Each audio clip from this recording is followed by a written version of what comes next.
বাংলাদেশের প্রাথমিক শিক্ষার হার এখন কত বলতে পারেন? শতকরা ৮০%? না। শতকরা ৮৫%? না। শতকরা ৯০%? তাও না। বাংলাদেশে ২০১৮ সালের তথ্য মতে শতকরা ৯৮% শিশু প্রাথমিক শিক্ষা পায়।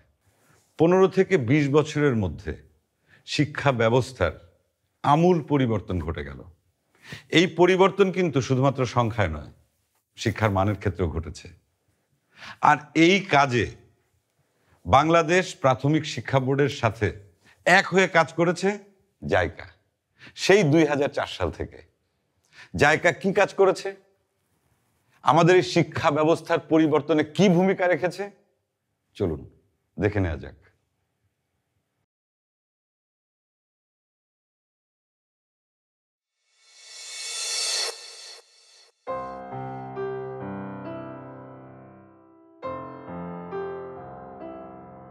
ময়মনসিংহের এই স্কুলটির নাম ১১৬ নং নৌমহল মডেল সরকারি প্রাথমিক বিদ্যালয়। স্কুলটিতে প্রথম থেকে পঞ্চম শ্রেণী পর্যন্ত প্রায় ৬০০ জন ছাত্রছাত্রী আছে। তাদেরই একজন তাসমিয়া মেহেরিন। আমি ১১৬ নং নৌমহল মডেল সরকারি প্রাথমিক বিদ্যালয়ের পঞ্চম শ্রেণীতে পড়ি। বিদ্যালয়ে আমার সবথেকে প্রিয় বিষয় হলো গণিত। গণিত করতে আমার কঠিন লাগে না, কারণ আমাদের বিদ্যালয়ের ববি ম্যাডাম আমাদেরকে অনেক সহজ করে অঙ্ক শিখিয়ে দেন। আমি বড় হয়ে শিক্ষক হতে চাই। আসলে আমি তো অনেক বছর শিক্ষকতা করছি, তো আমি প্রাথমিক বিজ্ঞান এবং প্রাথমিক গণিত বিষয়ে ক্লাস নিয়ে থাকি। তো আমি যখন ক্লাসগুলো আগে নিতাম, তো ক্লাসগুলো আমার কাছে নিজের কাছেও মনে হতো যে আমি ওদেরকে ওইভাবে আনন্দ দিতে পারছি না।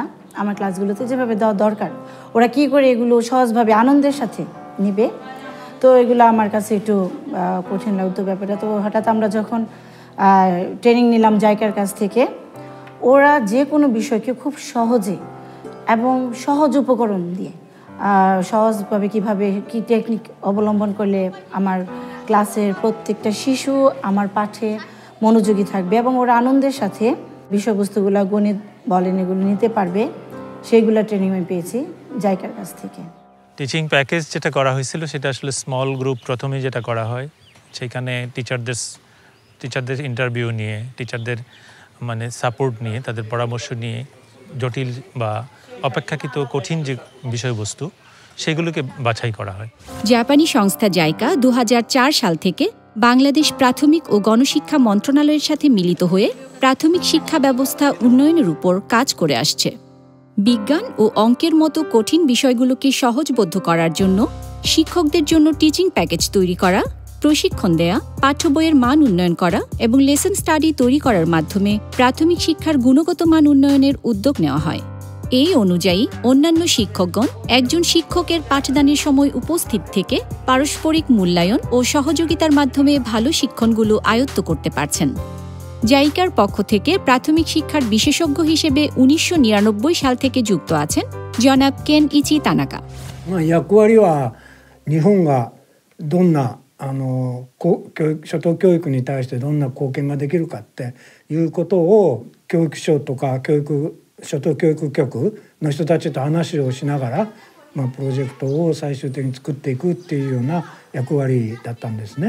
その中でどういうふうにして日本が貢献できるかっていうのを探したりとか周りを説得していかなきゃいけないっていうんで結構プレッシャーだったですね。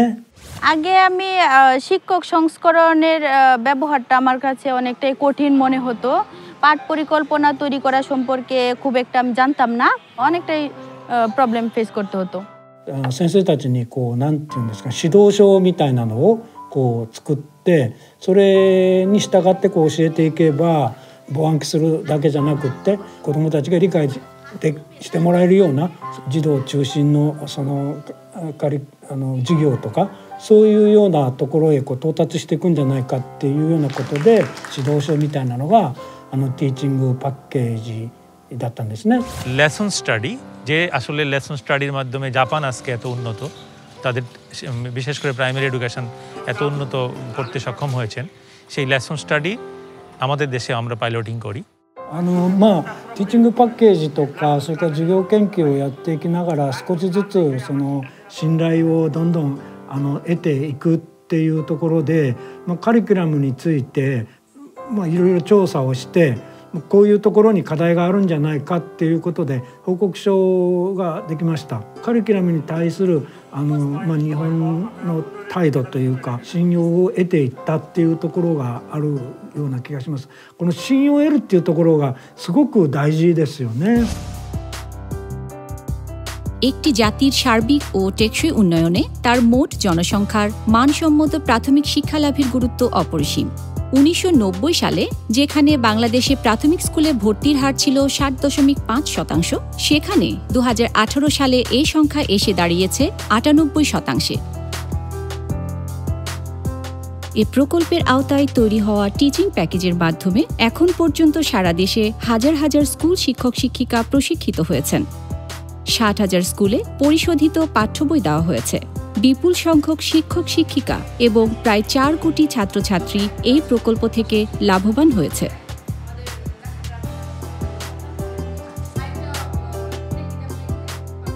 বর্তমানে বাংলাদেশ সরকারের পাঠ্য বই কারিকুলাম ডিজাইনের কাজেও সহায়তা করছে জাপান। কিন্তু শুধু সংখ্যায় বৃদ্ধি নয়, সময়ের সাথে তাল মিলিয়ে শিক্ষা ব্যবস্থার পরিবর্ধন, সংশোধন, সুষ্ঠু প্রশিক্ষণ এসবই সমপরিমাণ গুরুত্বপূর্ণ। সকলের জন্য মানসম্মত শিক্ষা এসডিজিস এর অন্যতম প্রধান শর্ত। এই লক্ষ্য অর্জনে বর্তমানের মতো ভবিষ্যতেও জাইকা বাংলাদেশ সরকারের সাথে সম্মিলিতভাবে কাজ করতে দৃঢ় প্রতিজ্ঞ।